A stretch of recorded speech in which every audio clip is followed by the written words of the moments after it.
दोस्तों आइए जानते हैं बहुत सारे जो विचारक हैं उन्होंने दास प्रथा के बारे में क्या क्या कहा था। सबसे पहले नाम आता है अरस्तु का, जो कि दास प्रथा को प्राकृतिक मानते थे।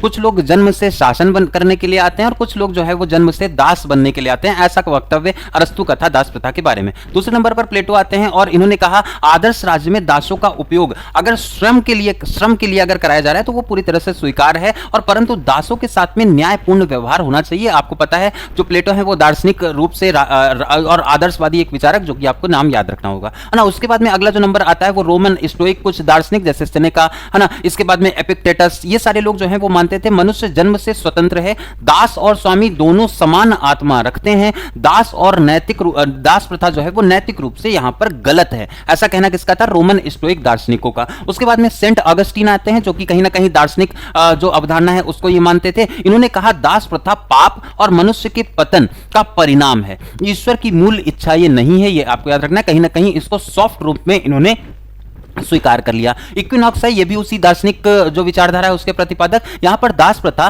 प्राकृतिक कानून का हिस्सा नहीं है, लेकिन समाज के लाभ के लिए इसे सहन किया जाना यहां पर अनिवार्य हो जाता है। तो दार्शनिक जो विचारधारा या फिर ऐसी विचारधारा जो कहती थी राज्य ईश्वर की देन है, उसने दास प्रथा को कहीं ना कहीं सॉफ्टली एडमिट कर लिया, मान लिया। ठीक है, आगे चले तो लॉक आए। लॉक ने कहा कि सभी प्राकृतिक मनुष्य समान पूरी तरह से समान है, दास प्रथा स्वतंत्रता के अधिकार का उल्लंघन कर रही है, लेकिन युद्धबंदी दास को कुछ हद तक स्वीकार करते हैं, ऐसा लॉक कहते थे। ठीक है, इन्होंने कभी वही सॉफ्टली इसको एक्सेप्ट कर लिया। मॉन्टेस्क्यू है, तो इन्होंने कहा दास प्रथा का तीखा इन्होंने विरोध किया था। मॉन्टेस्क्यू ने सीधे से विरोध कर दिया, कहीं ना कहीं लोकतंत्र के ये प्रतिपादक या उसके प्रणेता के रूप में, और अमानवीय इसको पूरी तरह से बताया था।